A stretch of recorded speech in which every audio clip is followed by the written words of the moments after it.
Hi, Ray Dickey from South Carolina CAI, Hudson Valley CAI, and Association Help. Now we are in many states. I'm not going to bother going through them. You'll figure it out as you go along. We have a great panel today. We are doing part 2 of our questions and answers segment. We didn't even come close when we tried to do this like 3 weeks ago. So we're going to see if we can make it a little bit further in the program for today. Before I have our panel introduce themselves, there's a couple things I need to get out of the way. Tomorrow, if you're interested, we have a large-scale leadership live stream. It's at 1:30 p.m. It's targeted for large-scale managers, and I have a lot of large-scale managers on the panel. So it's a new kind of program that we're going to be doing probably once every 2 weeks. And it's a lot of like give and take with the managers, and I'll have some industry leaders there to help us out if anything comes up. But I'm hoping it's a lot of feedback from the large scale managers. Those communities I think are extremely interesting. If you can, follow me on LinkedIn because you'll find out a lot of the events that come up. I don't like to send out 1,000 emails. So sometimes if it's a last minute event, I'm probably not going to do an email blast on it. I'm probably just going to put it on my LinkedIn page. Or you can always check my website too, which you'll get all that information when we do the follow-up emails. That being said, I am going to launch a poll, and I still hate the new system. Let me launch it. If you are here for CEUs, please choose appropriately. Everyone has a question feature, and I see people are already communicating with me. I love it. I love questions. I love comments. It just makes the program so much more enjoyable. Use that feature. I don't use people's names, so feel free to ask anything you like. Don't ask anything too top secret though, because you never know, I could make a mistake. But you should feel pretty comfortable with asking what you like. And like I said, I don't use people's names. If I close the poll before you have time to fill it out, no problem. Just say, hey Ray, I need CEUs for blank. So I'm actually going to go ahead and end this poll pretty quickly here. And there we go. Okay, perfect. If you're here from Florida, you got to do some extra work. It's just, you got to like fill out an extra form. It takes 1 minute. Don't blame me. Blame Florida. I don't know why they have to be different than everyone else. Joe, any reason for why Florida needs to be different? I guess they just like to be, right? You're not answering? Oh, okay. Sorry. I was muted. No, it's just the way we do business here. Everything's different. It's like the Wild West down here. Okay. With that being said, I'd like to introduce our panel with who I see first, and that is Jennifer. Hi, everyone. My name is Jennifer Eggleston with Hotwire Communications. I'm the Community Relations Manager for the Carolinas, and we are a fiber to the home internet service provider. And if you have any questions, please feel free to call me. Jennifer has been great about coming on, and we just take a quick break. We do a silly question, and she gives away a gift card, and we appreciate that very much. Jeremy. Hi, everyone. Jeremy Fernando. I'm an attorney at Herzl Law. We have offices in Michigan and Chicago. I sit in the Chicago office. I'm a licensed attorney in Illinois. At Herzl Law, I represent clients in all aspects of condominium law and HOA law, and so I'm excited to be a presenter here today. And this is the first time I've met Jeremy, but I do know Jeremy's associate, Kevin. So I feel like you know what, you work with Kevin. I feel like I know you. Yeah. If you know Kevin, you know me. Yeah. Joe. Yes, sir. Joe Thompson with Acrisure, partner client advisor, specializing in condominium association insurance and risk management. Also represent some large scale HOAs, timeshares, and a few co-ops down here in Florida as well. Joe hates winter weather, just so everyone Correct. in the audience knows. That is very true. Anything below 60, I'm not interested. Jeez. Okay. Sean. Good morning. My name is Sean O'Connor. I'm an attorney. I'm a shareholder with the law firm of Clarkson, McAlonis, and O'Connor. Our office is in Mount Pleasant, South Carolina. We have a statewide community association law practice, full service. I am very active in our South Carolina CAI chapter. Been a member of the board since 2020. Was president of the chapter in 2023, and also serve on the chapter's Blue Ribbon panel. And I'm also a member of CAI National Business Partners Council as well. There's nothing Sean doesn't do, basically. So, O'Neill, I see that you have a very substantial background today. Usually you look like you're from prison. So it's greatly appreciated. You look very distinguished today. Well, you gave me a hard time with my white walls, so I've decorated it for everybody. So good morning, everybody. O'Neill McCoy with McGriff Insurance, located out of our Myrtle Beach, South Carolina office, and we specialize in risk management and insurance for community associations. You look the most lawyerly today, someone just wrote, with your background. Oh, my wife did the decorating, by the way. Dave, I see you're sticking with your standard. No one knows where you are background. Yeah, that's true. I'm going to hang some stuff up soon, although I don't know if it'll still be right behind me when I do, in fact, do that. But good morning, everybody. My name is Dave Byrne. I am the chairperson of my law firm's community association practice. We represent condominiums, homeowners associations, cooperatives in New York, New Jersey, and Pennsylvania. Dave is a great animal lover. He really is. Hannah, we met a little bit before we went live, but you don't know really anything about me. I don't know anything about you. I know your reputation is awesome. With that being said, thank you for being brave and coming on. And could you introduce yourself? Hi, everybody. Really excited to be on here. My name's Hannah Rollo. I'm a partner at Ansbacher Law. We are a full service community association law firm, location throughout the state of Florida. I am based in the St. Johns County office of Ansbacher Law. Excellent. And, I honestly think it says a lot about attorneys too when they come on, but they're not afraid. So I think that's absolutely awesome. Sometimes they are. They don't want to come on because they're like, I don't know what's going to happen. Don't worry, Hannah. Nothing that technical is going to happen. So it doesn't matter. Okay. Deb. Good morning, everyone. Deborah Girelli. I'm the Vice President of Girelli Insurance Agency here in the Hudson Valley. We are an independent, family-owned insurance agency. I have my CIRMS designation from CAI Nationals. I am currently on the CAI Hudson Valley Board, and I'm happy to be here today. Now, we've asked Andrew not to get so close to his webcam, but I don't know what's going on. He just seems to love being as close as possible. It's not too bad. But Andrew, you're always a great sport. Please introduce yourself. I may just have a big head. I'm Andrew Stoutenberg with Reserve Advisors, a nationwide reserve study provider, energy audits, things of that nature. Myself, I'm here in Austin, Texas, and similar to others, very active on our boards throughout the state and other areas, currently serving as president of the Austin chapter and having a great time doing that. And happy to be I didn't know that. Thank you for being here. There is a packet with everyone's information. Joe, I have to add you because I didn't know you were going to be here today. So I'm sure though it's no problem. I'll add it on the link that goes out to everyone. So everyone's information is on there except for Joe, but I will send you Joe's information. Well, you invited me, Ray, so I'm shocked that you didn't know I was going to be on here. I know. I probably just made it. Look how many things I have going on, Joe. I'm not in the insurance business. You're a busy I have guy. a very complicated job.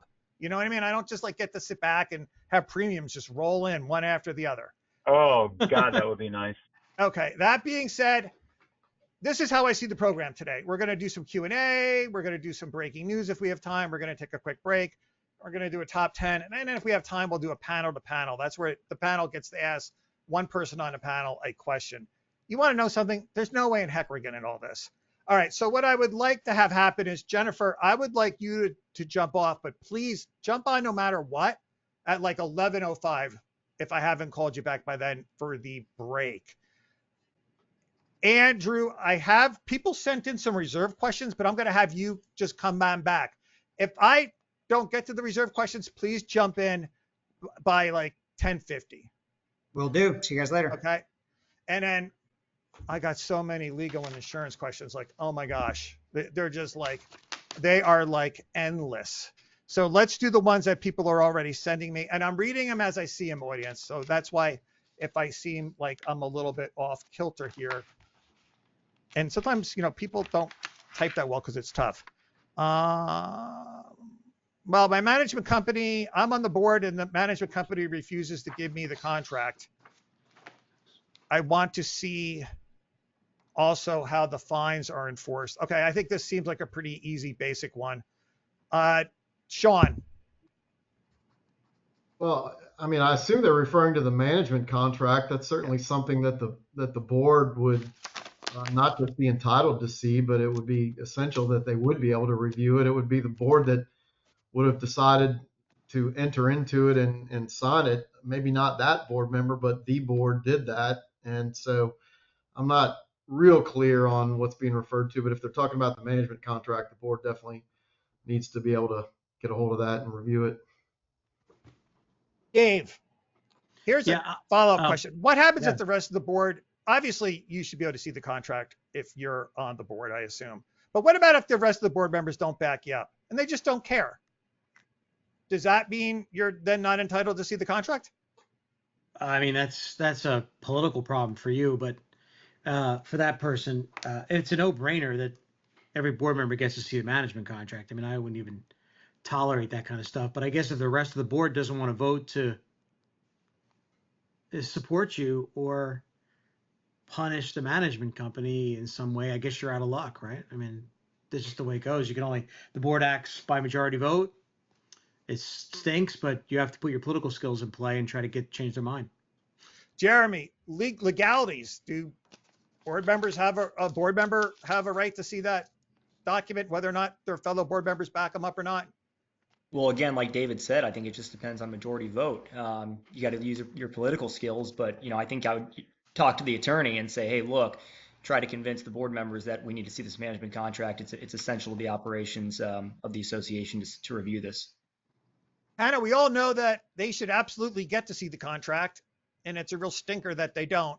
Florida, any additional legality protections for this particular board member?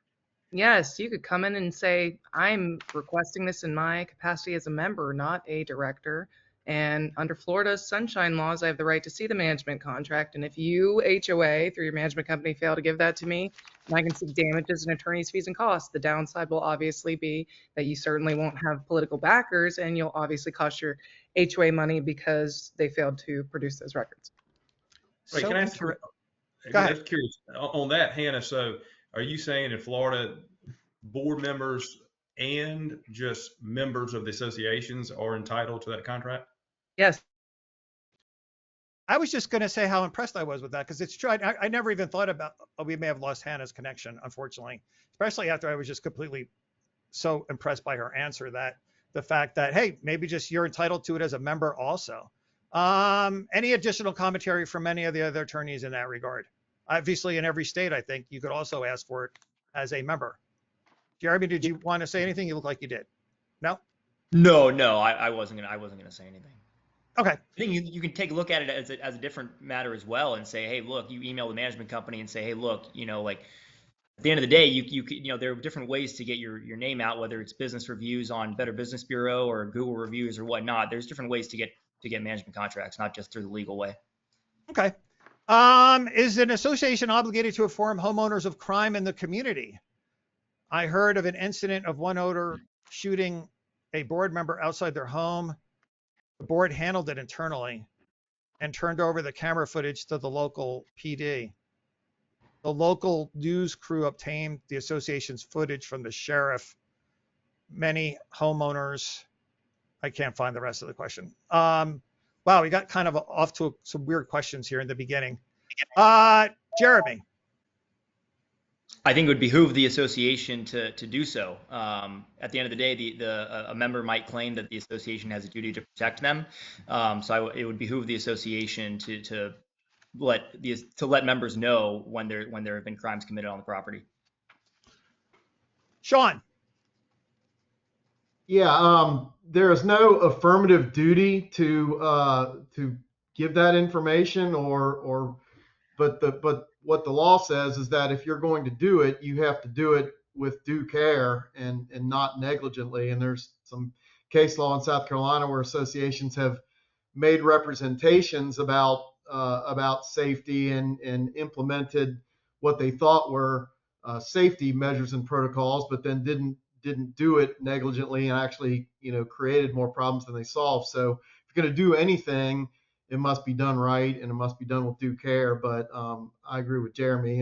If this is something that you certainly should inform the community about.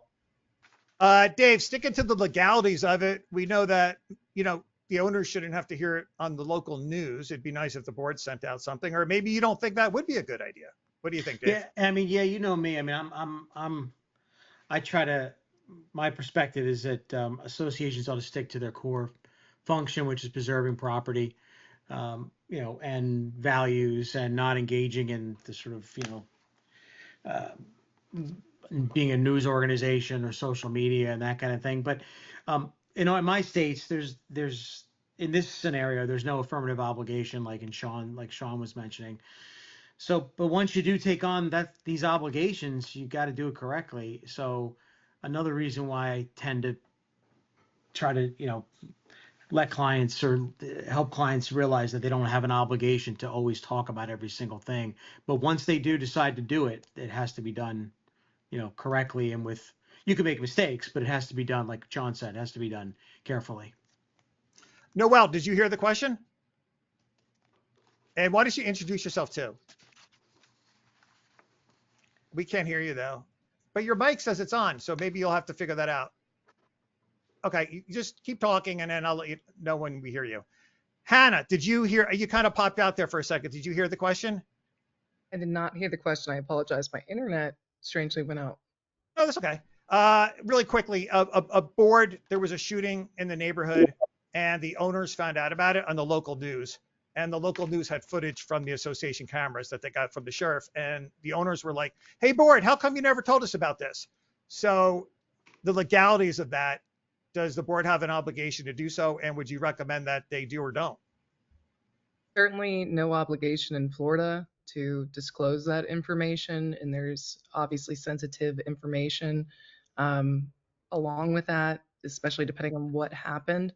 If there is a relevant safety risk that the neighborhood should know about, then the board may have a duty to disclose it. But assuming that's a one-time incident and we don't have an active shooter on the loose in the community, I think that that's something that's within the business judgment of the board about how and when they tell their community members. See, this is why I like having all the different lawyers on, because there's a little different angle of everything. Jeremy, did I get to you? Because I lost track when everybody jumped on. Yeah, Okay. you did. Excellent. Noel, is your mic working? Let's see, is it? Why don't you perfect. introduce yourself? Again, Noelle Hicks. I'm in Houston at Roberts, Markel, Weinberg, Butler, Haley. And to answer the question, I agree with everyone else, but also I do have some communities that will invite the sheriff or something, especially if they have a contract for security, to come in and just kind of give some statistics about what the crime might look like in their community, or what they've had to respond to over the past month or something like that. But there's certainly no duty for the association to do that. Excellent. Any insurance issues, Joe? Yeah, I mean, you got to think about hypothetical claim scenarios. So, I mean, I think at a minimum, the board should look at, what if this violent crime were to result in some type of a suit, which was, forwarded over to the association and they were named, would they be covered? So a couple of key questions would be, look at your casualty policy and what are the terms and conditions say. There could be an assault and battery exclusion. You've got potential expected or intended injury exclusions, which are standard in every casualty policy. So it really just depends on the terms and conditions of the policy. And we've got some boards that, we've had situations like that have occurred, and they've actually looking at a active shooter policy, which is an adjunct to a casualty policy, totally standalone type coverage. All right. O'Neill, any insurance to add to, does the board puts out a notice or they write something and they send something? Any concern will they be covered if for some reason somebody decides to sue them over it? Or will they be covered if they didn't send anything? Well, it's a unique situation, and kind of piggyback on what Joe said. Whenever there's an inherent or maybe an imminent risk that could cause some type of bodily harm to someone, I think it's best to be addressed just in case there is a subsequent suit from a similar situation and the board was aware and did not take the appropriate actions. If there is a subsequent lawsuit, anything you do to kind of help minimize the negligence on the association is going to be in your favor. All right. And the questions I'm getting are so long that I had to kind of move them over to my other screen. So that's why I'm kind of looking over here. One association board member told me that our board signed a contract with the management company, granting them a 12% cut of every construction contract they negotiate. They may also function as the project manager. I know that a project manager is necessary in some cases. In some cases, it is not. I guess they are asking in regard to whether this is an issue for these contracts, which we know are quite common. management companies have a right to be reimbursed for some of their extra work. But okay, let's start off with Hannah, and we'll go the other way around. Hannah, these kind of contracts pop up all the time. You're muted. Okay, let me jump over to Noel. Here I am. Okay. Yep. Sorry. Go ahead. Go ahead, Ray. Tell me what the question was again. Sorry. Okay. The question is that they have a contract, one of their fellow board members, and the management company is going to get a 12% cut of every construction contract they negotiate. And their issue with it is sometimes you don't even need to be a project manager. So there's no additional work for the management company. So I guess this board member doesn't feel like that's a really good deal for the association. Is there any legalities with this?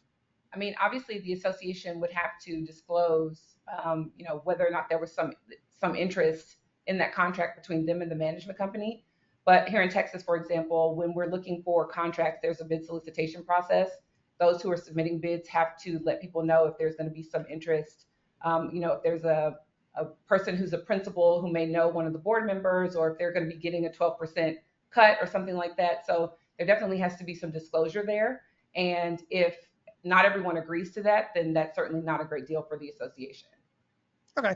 And then Hannah, just jump in when you think you got your mic working. Oh, you there? There you go. It's everybody. I'm not technologically savvy, if you can't tell. But so Florida actually just recently implemented a new law as of July 1st that addresses this. Happening in that it allows the membership to, by only a 20% vote, to cancel and terminate the contract at the membership meeting immediately following, whenever this issue is discovered or the contract has been entered into. So if you're in Florida, you actually may have reprieve here if you can at least get the other members to care enough. Wow, that is so interesting. I thought this was going to be like a cut and dry kind of answer, and it's not. Florida has a different angle on it. Dave. Not really sure. Okay. Sean. To me, it highlights the importance and the need to have legal counsel review the management agreement before it's entered into. I mean, if this is a provision that some board members, now think is unfair or disadvantageous to the association, it's possibly something that could have been, negotiated to a more, equitable arrangement on the front end. But I really also don't know how far off the industry standard it is necessarily. So it could be just kind of like the nature of the beast. Jeremy, anything to add? No, Sean really took my answer, but I will say there might be some language in the governing documents that prohibits the association from entering into contracts like this. So you want to take a look at your governing documents for sure. But it's the importance of having counsel review all contracts that the association enters into. Dave, what are you thinking about in regard to this? What are the different? Because I know you come up. I know you think of like 1,000 different ways of looking at things, and I know that's what's going on in your head right now. It's just very difficult. The facts are so nuanced. It's just very important to have the particulars. Yeah, it's like there are in my states there are different statutes that govern like the nature of the parties involved in a contract and how they whether they're even lawful. Sometimes they are if there's disclosure. So it really depends on the facts. Yeah, you need more. You can't answer the question. You want more information, which is difficult. It'd be difficult. And let's remind the audience too, we're not offering. The folks had good answers based on what we were given. It's difficult. Right, and it's a big disclaimer here. Why we always say we're not here offering professional advice. We're just offering commentary because no one has all the facts to all these kind of scenarios, and you guys are trying to answer just the absolute best they can. I think I know the answer to this one, and I'm just going to ask the lawyers to tell me if anybody disagrees. We have a unit owner that wants to see all the ESA letters from the physicians that were, I guess, submitted for, I guess, ESAs are related. Is that related to disabilities? Right? Yeah. Emotional support. I'm just going to say that there's no way that the board should turn these over to the owners, that they're confidential. Does anybody on the panel disagree? Does In anyone Florida, offer? Go in ahead. Florida, they're official records. Yeah, I agree with Hannah. This is why I'm wrong all the time, audience. Wait a minute. All right, let me start with Hannah since she jumped in first. Okay, the ESA letters are, what does ESA stand for? Emotional support animal. Thank you. You're telling me that in Florida, if I write a letter that I need an emotional support animal and I explain it is from my physician, that I have this emotional issue, that it's public record and the other owners get to see it? It is association official record, so a little different than public record, but essentially, yes, any owner could see it. You could possibly redact information, but I don't think any of the Florida statutes would call for information to be redacted in that. Because the owner is giving it to the association, it's not some HIPAA violation of the association, though I have, full disclosure, heard some Florida Community Association lawyers make that argument. Dave, shocking. Well, yeah, I guess it's shocking. It would seem shocking to you at initial consideration, but it is a record of a corporation, and owners. There are a couple interests. First, there's a board interest in being able to explain why some people appear to be getting "quote unquote" special treatment versus as compared to other people. Then there's an owner interest in, making sure that people aren't getting special treatment, and there's also I guess a caveat in some ways. This is one way to deter potentially fraudulent and, cheesy requests for these kinds of things. The idea that they'll potentially open to the public. I had an expert once testify in a case about these things where, people need to understand that it may seem like to get your animal somewhere, you can just have your brother-in-law write you up a letter real quick, but it's not necessarily a helpful thing for you for the rest of your life to have something on record that identifies you as being mentally ill. I mean, there should be no stigma to that, but it does affect your potential future, running for office or, being the head of the Joint Chiefs of Staff. I mean, could come back to bite you at some point in the future. Noel, I am the perfect example of why you always need to seek professional advice. I was so confident that I knew the answer to this. I was 100% confident, and I was wrong. Well, I would say not in Texas you weren't. That's not one of the that's recommended to keep as an association record. So the property code is pretty specific about what association books and records are here. And that is not one of the things that would fall into any of the categories that are on that list. And then I just simply wouldn't recommend that be given out as a response to a request for documents from the association either. All right, we're all over the place. Sean. Yeah, same as Texas and Noel. In South Carolina, this has come up in previous presentations. Our state's approach through our Nonprofit Corporation Act is much more limited in what the homeowners are allowed to request and receive from the association. It's pretty much, financials, the budget, member lists, and minutes of meetings and that sort of thing. But other things like that are not specifically listed in what must be produced under the Nonprofit Corporation Act, like those type of records of ESA or service animal requests, no, that would not be included, nor would vendor contracts. So yeah, very different. Yeah, that's what I was thinking. Like, vendor contracts like secret, but that is okay. Jeremy. Yeah, Illinois takes the same approach as Sean's, as South Carolina and Texas as well. And I think it also opens up kind of a can of worms if you do disclose this. But I understand, Florida and Maryland as well. But yeah, I would not. And in Illinois, you have no right to review that. O'Neill, once again, this is why it's so critical not to make assumptions in this industry like I just did. Where would the insurance fall? Let's say I'm a board member. I make it an assumption that I can give this away, and I give it away, and there's a lawsuit. Is there going to be coverage for the association? Typically, this would fall under the ADA, and we've seen this before where people come in and actually make claims against associations for false advertising on their website about ADA accommodations or lack of a number of parking spaces. And typically, depending on your policy, some of the community association specific directors and officers policy will provide defense for ADA claims, but defense only. Joe. Yes, sir.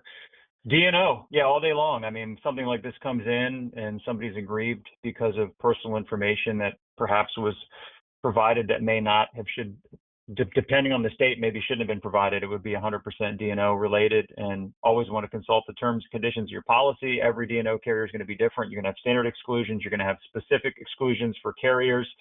So typically, yes, you would be afforded defense in that type of a hypothetical in Florida. And then whether or not there's indemnity, it depends on the outcome of the suit. But ultimately, yes, D&O would provide coverage in that case. Okay, so there's a whole bunch of questions here in regard to like emotional support, and I don't want to get sidetracked on that. So I'll get back to those people that ask those questions, because we can sit here and we're already at 10:50, and we would just end up, I guarantee, just spending the rest of the program absolutely talking about support and emotional support animals, which lawyers love. They cannot get enough of it. And everybody always mentions a pot-bellied pig. For some reason, that is the animal that it always shows up in all my questions. Deb, I forgot to. Right? Why would you let me not ask you anything? Well, there's nothing for me to actually give because they've already taken all the answers. It's a D&O issue. I'm so sorry. You know what? You know what's hard about today? Because there's like, and I know this sounds ridiculous, but because there's some new people on here, I have to constantly in my mind keep track of, you know what I mean? So I'm getting thrown off today a little bit. So, but Deb, that was terrible. You should have just said, Ray, I'm here. So, because I appreciate you. With that being said, I'm going to Deb Dorelli on this next question. Okay. And actually why don't we have the other panelists jump in so I can get to some of their stuff also. This question came in from a previous live stream. I don't know if it's insurance first, but we're going to start with Deb anyway. I thought it was interesting. An owner bathroom renovation. The main bathroom water line is tied directly to the main water line for the building. The shutoff valve is inaccessible. It needs replacement. So an owner wants to do this renovation project and they need to get to the shutoff valve. Well, it ends up, I'm just going to condense this. It ends up all the shutoff valves are wrong. They're broken. They all need to be replaced. And the association is basically saying, the board is like, hey, maybe we don't want to take on this repair right now just because one owner wants to do a renovation. Deb, I know there's an insurance issue here before we go to the legal issue. So why don't you go ahead and kind of run with it? Well, the fact that the board now knows of a potential situation with regard to water and the damage that water could do in buildings, but it's really not an insurance issue because nothing has happened yet. So it's more of a maintenance issue.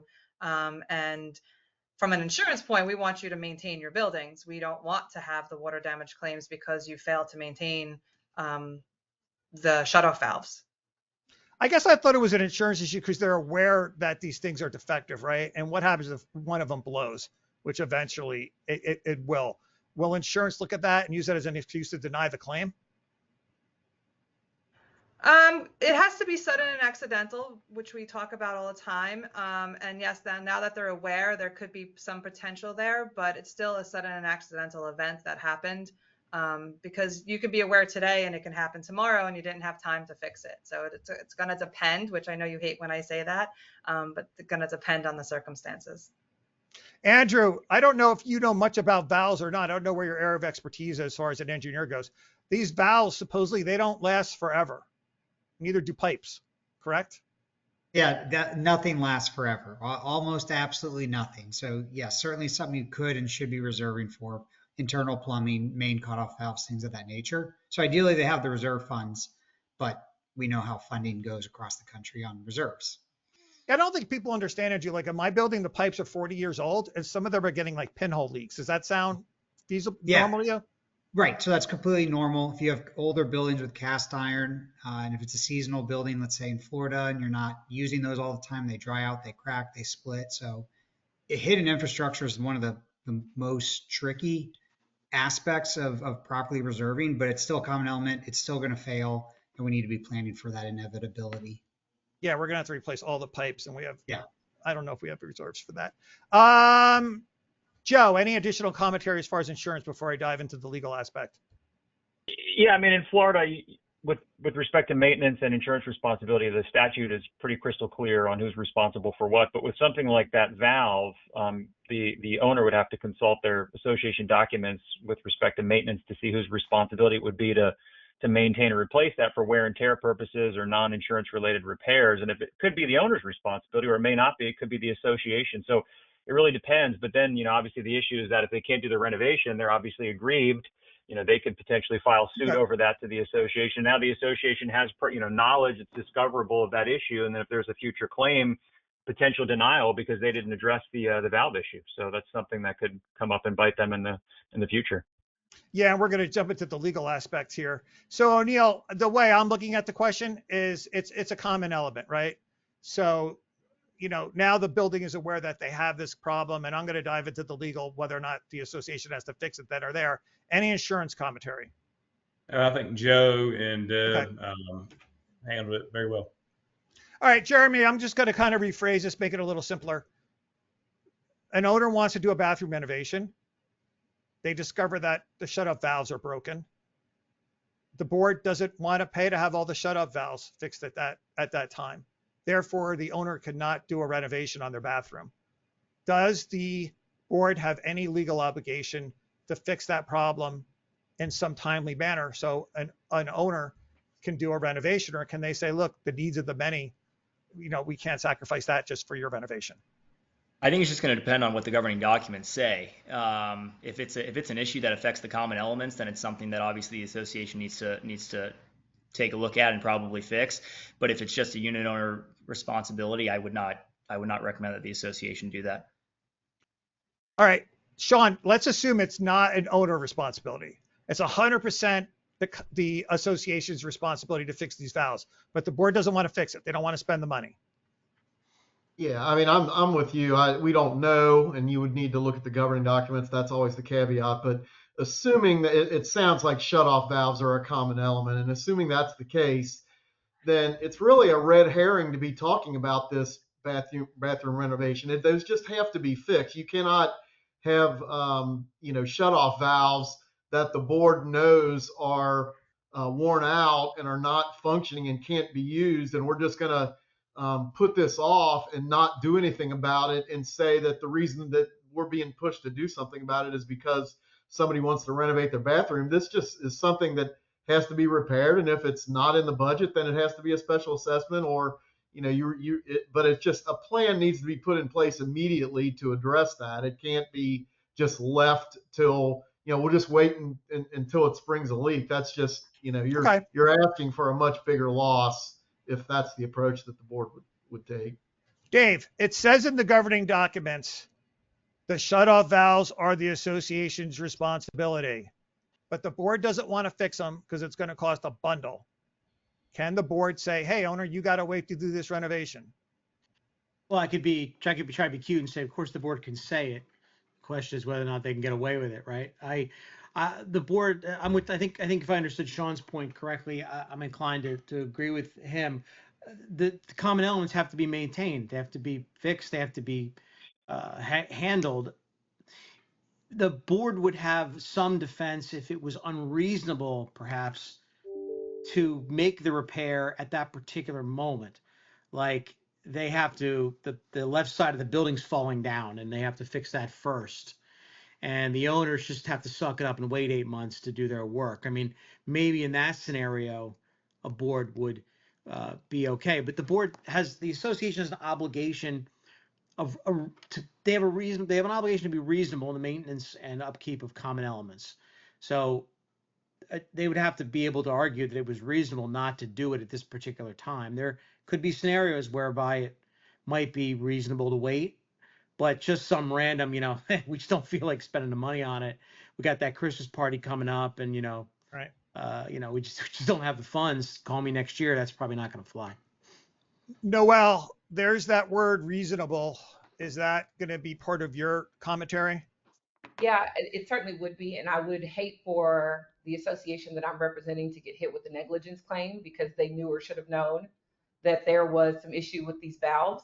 So certainly reasonableness is a consideration, but also, we gotta make these changes. We gotta make these repairs. So they need to try to figure out how to do that. Hannah, what about Florida? Is it going to be a different scenario? I don't think so here. I think Florida's lines up pretty much with everyone else, and I think as we had a comment earlier that the statute's pretty clear about what the duties are here, so nothing else to add. Okay. All right. So I'm just going to go stick with Hannah and go back the other way. This is actually from CAI members open forum, which is a great tool. If you join CAI, you'll get this email every day. There's like 1,000 questions and anybody can answer them. So you got to take the answers with a grain of salt, but they do bring up some pretty good questions. A neighbor has left a pedal boat at the community pond and invited members to use it. Hannah, do you have any problem with that? Yes, we've got a lot of problem. I think our insurance people will have a problem with it too. Attractive nuisance, amongst other things. But depending on what your governing documents say will really determine what your enforcement ability is here. Can you go in and just take it? What's the process? Things like that. Noel. I would love to see some sort of liability waivers with indemnification language related to that, and perhaps some sort of system of, how it can be used and not just there willy-nilly for anyone to come and take. Andrew, I'm just going to go through the whole panel. Andrew, I hate pedal boats. It's not an engineering question. Do you hate them too? I think they're stupid. I don't know why anybody does them. I am open to all form of boating. Okay, I think it's a waste of time. Deb, insurance issues. Definitely. So here in New York, a lot of the insurance carriers that provide coverage for community associations that have lakes have very strict guidelines with regard to those lakes and what can happen in them. Swimming definitely is not allowed. Non-motorized boating is not allowed. But the fact that a neighbor has just left this boat there, I'm with Hannah on the attractive nuisance. Like, it's not a controlled thing. So I would say you definitely do have some liability issues, and I would check your insurance policy. Dave, someone is commenting if the owner left it on their own property and said that people could then drag it off their property and take it to the lake, would that work for the association? It might. It would depend on the particular easement agreements and the documents and the like, but it could. Okay. Any additional commentary, Dave? No. You agree with everyone else? Sean, you guys always talk about the governing documents. Sometimes they're not that well defined. I mean, give me an example of what would be in the governing documents that would dictate whether or not the association could take this boat that's on common ground? Well, my understanding is it's the community dock, and so normally that would be something that the board could regulate with a rule and regulation without an amendment to the CCRs. So that would be my recommendation immediately to nip this in the bud, is to implement an amended rule and regulation that says that you cannot just leave an unintended watercraft at the community dock, and welcome anyone to use it. And you're just, asking for trouble with that. And I really don't even like the idea of him leaving it at his own dock or in his own yard and inviting people to come and use it with, I just think the whole scenario needs to be much more strictly regulated because it's a claim waiting to happen. O'Neill, did I get to you? I don't think so. No, but Deb's exactly right. It's right. At the end of the day, check your policy. A lot of the umbrella and liability carriers restrict what you can and cannot do within bodies of water. Joe, Deb just hated the whole idea. I mean, I think, it's just. Yeah. I mean, I don't disagree. I like Sean's answer too. I mean, if you have a scenario where people are allowed to use these types of watercrafts in the pond, then you definitely want to restrict it to the extent where you're not going to have something unattended that anybody can use. I think that's a no-brainer and a good recommendation. But yeah, I mean, obviously to O'Neill's point and Deb's point, these policies have a lot of restrictive exclusions and offshore water activities, anything related to a bodily injury claim that might be associated with over the water. So it's a big deal, and it needs to be evaluated in that type of a scenario from a coverage perspective. Jeremy, it's always hard to go last. No, I completely agree with Sean's answer. There should be some rules and regulations that clearly define this activity, and so that's what I would recommend to the association. If they don't have rules and regulations, to definitely input some. I'm getting a lot of pushback from the audience on not letting owners borrow someone else's boat. I don't know who. I guess that was you, right, Sean? Well, it's one thing to let somebody borrow a boat. It's a different thing to just leave it there unattended and say that anybody can come up and use it whatever time. You would assume they'd have some kind of rules about leaving stuff out anyway. Do you know what I'm saying?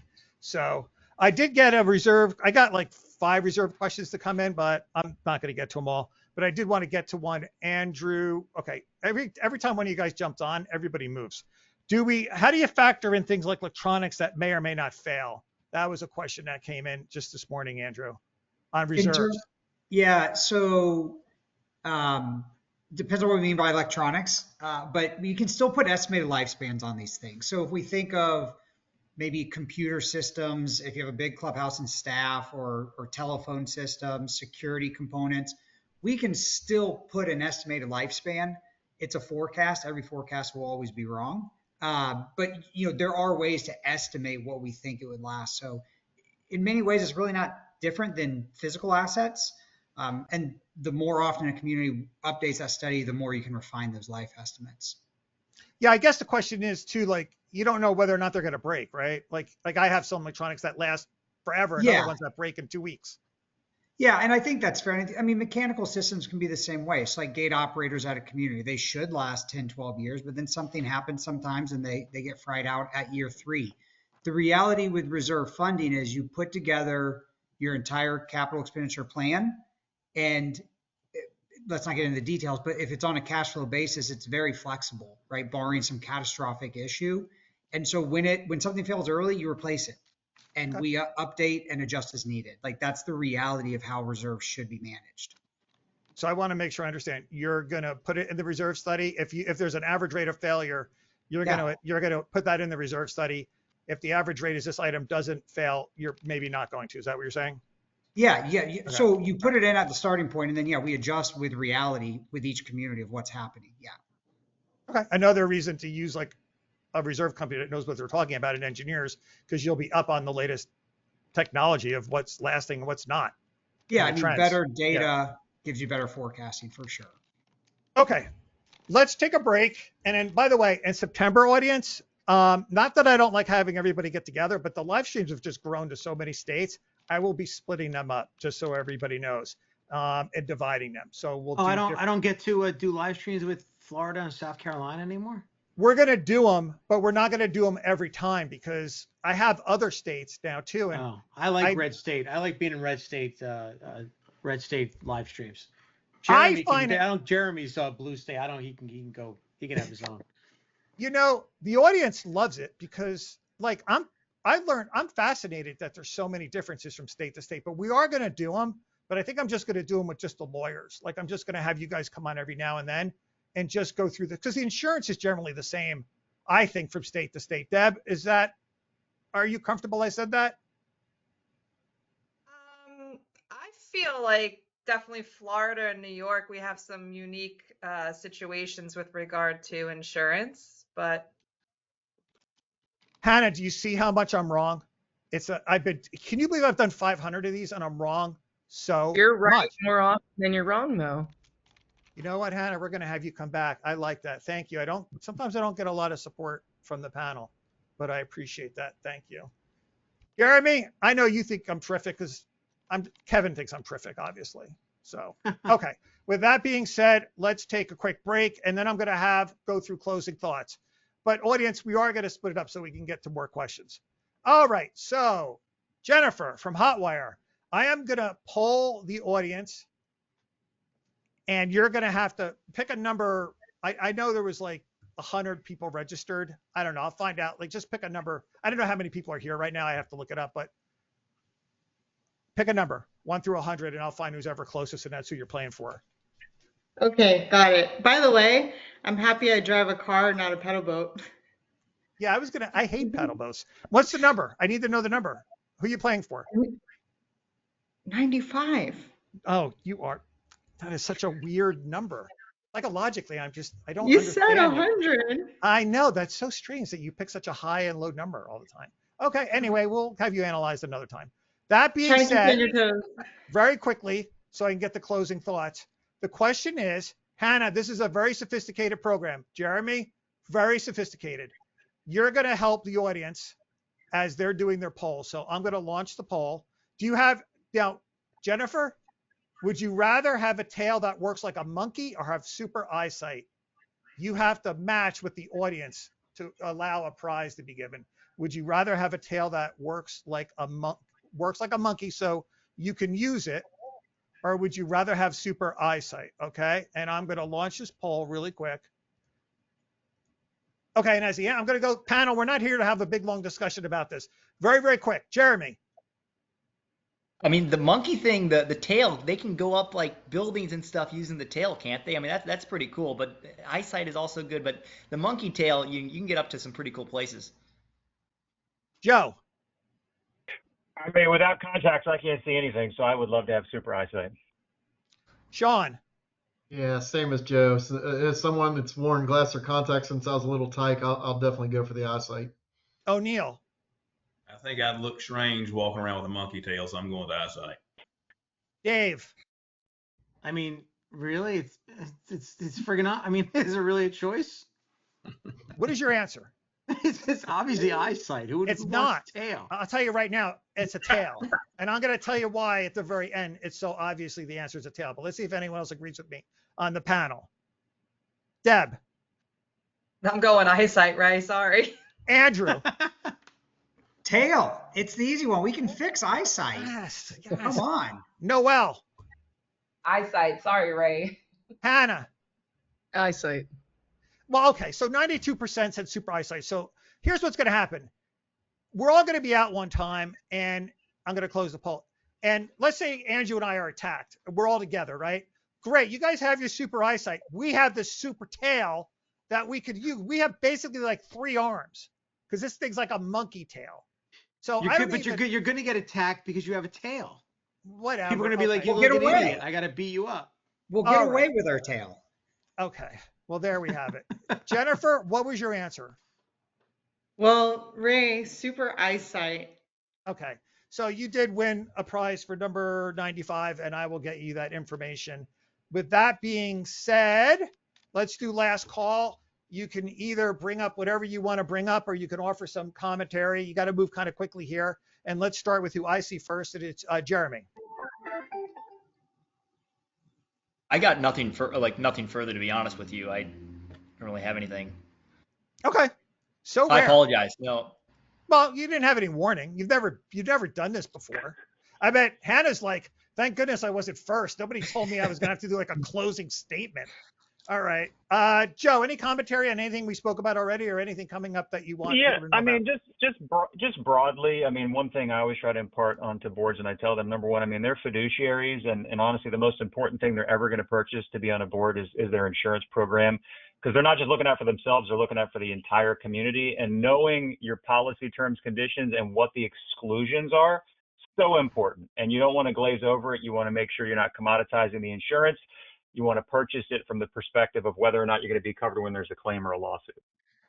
What next? You're going to want people to actually read it and pay attention. That's right. Most important contract you'll ever enter into without the help of an attorney in your life. I agree with you. Sean. I'll put in a plug for Community Manager Magazine. This is one of the publications that's available on the CAI national website, and it's a newsletter that comes out quarterly and or every other month, and a business partner, member of the Business Partners Council, writes a column in each edition, providing practical advice for managers. So I'll put in a plug for that, and look forward to seeing everyone at the South Carolina Mini Expos next month. You know, Sean, I heard that they actually accepted something from somebody, some attorney, just recently. I was actually going to put an email blast about it to the chapter. I think the guy's name was Sean O'Connor. Yeah, it was my turn in the most recent issue. That's why it was on my mind. Yeah, actually, I did. I'm going to put an email blast. Actually, I think that's I think it's an achievement every time one of our members gets put in one of the CI publications, because CI is huge. So that publication goes to a lot of people. They just don't throw anybody in there. They truly don't. They have a pretty strict standard. So congratulations, Sean, and I'm happy for you. Seriously, you deserve to be in there. O'Neill. I would say, it amazes me. Every board member always has a friend in insurance or has an attorney. And, when you look at this panel here, you look at, there's so many nuances in the community association field. And I think the biggest thing to do, and it kind of echoes what Joe had mentioned, is when you're looking at your partners, whether it be your capital reserve advisor, your attorney, or your insurance agent, make sure that they are well-versed and specialized in the community association realm. Very important for all boards. You know what's shocking, Jeremy? People ask me for advice all the time. Can you believe it? Like legal advice. And of course I don't give it. And the terrifying part would be is would they actually take it? Like that's the worst thing you could do. You have to find people in this industry that know what they're talking about.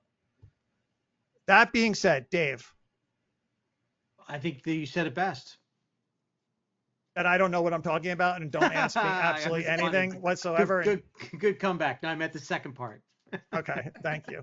Yeah, check with your professionals. I meant, like, honestly, I've been doing this a long time, and I'm always surprised during the live streams what I don't know. And I know a lot of board members and managers that assume that they know, and you just don't. Deb. So I kind of wanted to touch base back on the contracts with your management company. Somebody brought up that they could have a percentage in there that you'll have to pay them to manage a project for you. So one thing we don't talk about is the property management insurance. For their E&O coverage, you're going to want to make sure they have construction management coverage under their E&O policy, if that is actually the case in your management agreement, to make sure that they are able to and have the proper insurance in place to do that construction management for you. Excellent. And by the way, audience, I'm going to do an overtime segment with Mike Lizzie. He's going to jump on because I do a lot of pre-recorded material.